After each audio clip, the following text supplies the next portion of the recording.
Hello friends, എല്ലാവർക്കും പുതിയൊരു വീഡിയോയിലേക്ക് സ്വാഗതം. ഇന്ന് നമ്മളൊരു വെള്ളരിക്ക കറിയാണ് തയ്യാറാക്കുന്നത്. ഇഞ്ചിയും വെളുത്തുള്ളിയും ചെറിയുള്ളിയും എല്ലാം ചേർത്ത് ചോറിന് വളരെ ടേസ്റ്റി ആയിട്ടുള്ള ഒരു വെള്ളരിക്ക കറിയാണിത്. അപ്പോൾ നിങ്ങൾക്ക് എൻ്റെ വീഡിയോ ഇഷ്ടമാവുകയാണെങ്കിൽ ഒന്ന് സപ്പോർട്ട് ചെയ്യുക.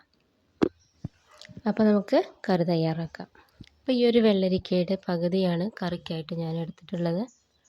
അപ്പോൾ നമുക്കൊരു മൺചട്ടി ഒന്ന് ചൂടായി വരുമ്പോഴത്തേക്കും നമുക്കൊരു 2 ടേബിൾ സ്പൂൺ വെളിച്ചെണ്ണ ഒഴിക്കാം. അതൊന്ന് ചൂടായി വരുമ്പോഴത്തേനും ഇഞ്ചിയും വെളുത്തുള്ളി ഏകദേശം 1 ടേബിൾ സ്പൂൺ ചേർക്കാം. അതിനോടൊപ്പം തന്നെ 2-3 പച്ചമുളക് കീറിയതും ഒരു 5-6 ചെറിയ ഉള്ളി ചതച്ചതും ചേർത്ത് ഒന്ന് വഴറ്റിയെടുക്കാം. ഒരുപാട് ബ്രൗൺ നിറമാകേണ്ട ആവശ്യമില്ല. ഇതിലേക്ക് നമുക്ക് പൊടികൾ ചേർക്കാം. 1 ടീസ്പൂൺ മുളക് പൊടി, ഒരു 1/4 ടീസ്പൂൺ മഞ്ഞൾപ്പൊടി ജസ്റ്റ് ഒന്ന് വഴറ്റിയതിന് ശേഷം നമുക്ക് വൃത്തിയാക്കി വെച്ചിരിക്കുന്ന വെള്ളരിക്ക ചേർക്കാം. അതിനോടൊപ്പം തന്നെ ഒരു തക്കാളി, ഒരു വലിയ തക്കാളിയാണ് എടുത്തിട്ടുള്ളത്. അതും പാകത്തിന് ഉപ്പും കഷ്ണങ്ങൾ വേവാൻ ആവശ്യമായ വെള്ളവും ചേർത്ത് ഒന്ന് നന്നായി വേവിച്ചെടുക്കാം.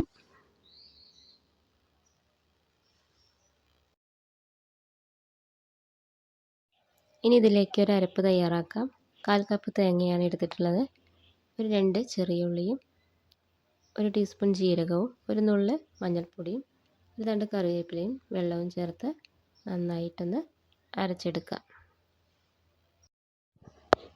ഇപ്പോൾ നമ്മുടെ വെള്ളരിക്ക കഷ്ണങ്ങളെല്ലാം വെന്തിട്ടുണ്ട്. നമുക്കിതിലേക്ക് നേരത്തെ അരച്ച് വെച്ചിരുന്ന തേങ്ങ ചേർക്കാം.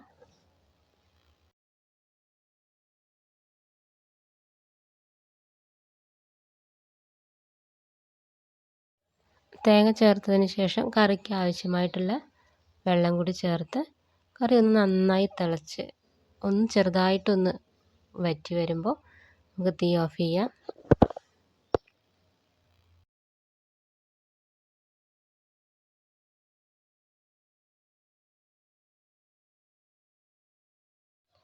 അപ്പോൾ ഇനി ഈ ഒരു കറിയിലേക്ക് നമുക്കൊരു താളിപ്പ് തയ്യാറാക്കാം. വെളിച്ചെണ്ണ ചൂടായി വരുമ്പോൾ കടുക് പൊട്ടിച്ച് ഒരു 2-3 ചെറിയ ഉള്ളി അരിഞ്ഞതും 2 വറ്റൽമുളകും 2 തണ്ട് കറിവേപ്പിലയും ചേർത്ത് ഒന്ന് വറുത്ത് നമ്മുടെ കറിയിലേക്ക് ഒഴിക്കാം. അപ്പോൾ നമ്മുടെ ടേസ്റ്റി ആയിട്ടുള്ള വെള്ളരിക്ക കറി തയ്യാറായിട്ടുണ്ട്. അപ്പോൾ നിങ്ങൾ ഒരിക്കലെങ്കിലും ഈ ഒരു രീതിയിൽ വെള്ളരിക്ക കറി തയ്യാറാക്കി നോക്കണം. നിങ്ങൾക്ക് ഉറപ്പായിട്ട് ഈ കറി ഇഷ്ടമാവും. അപ്പോൾ ഒരു പുതിയ വീഡിയോ ആയിട്ട് വീണ്ടും വരാം. Thank you for watching.